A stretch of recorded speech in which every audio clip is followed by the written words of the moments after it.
Due to the war back home, many people, mainly women with children like me, including from a Roma origin, had to flee our country and arrived here in Poland looking for safety for our families.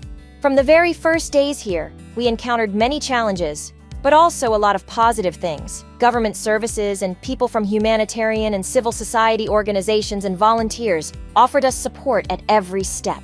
I'm very grateful for that. I didn't know what to expect from these organizations at first, but I've learned a few important things about them. The help they provide is completely free, always. They are not allowed to request any payments or favors from us for their assistance. They are also not allowed to ask us to engage in intimate relationships with them in exchange for assistance. Even flirting, asking us out on a date, getting into romantic relationships with us is against their rules. They are especially forbidden from engaging in any intimate activities with anyone below the age of 18.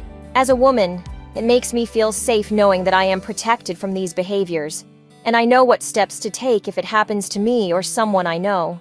It's important to mention that these forbidden activities can also occur in the digital space.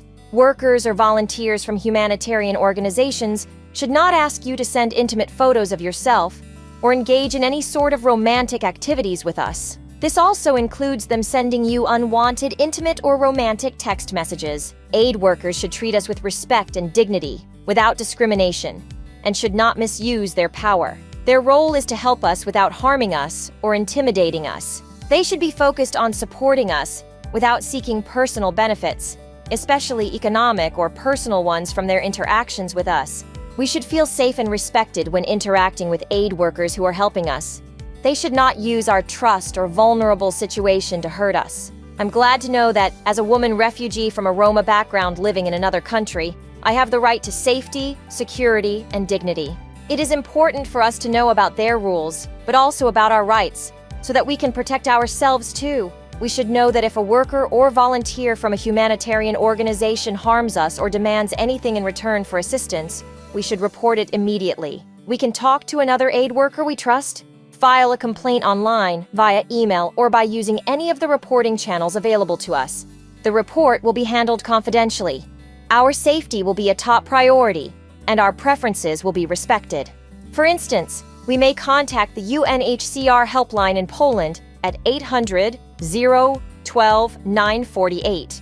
This helpline provides assistance, information, and support for refugees whose rights or safety may be at risk. Workers from humanitarian organizations are obliged to report any suspicions or concerns about sexual exploitation and abuse, including by other workers from the same or other organizations, to ensure your safety. These rules and obligations apply to UN agencies, international and local organizations, as well as their volunteers. You should know that all reports are treated as confidential and cannot, in any way, affect the continuity of assistance we are receiving or our stay in the country.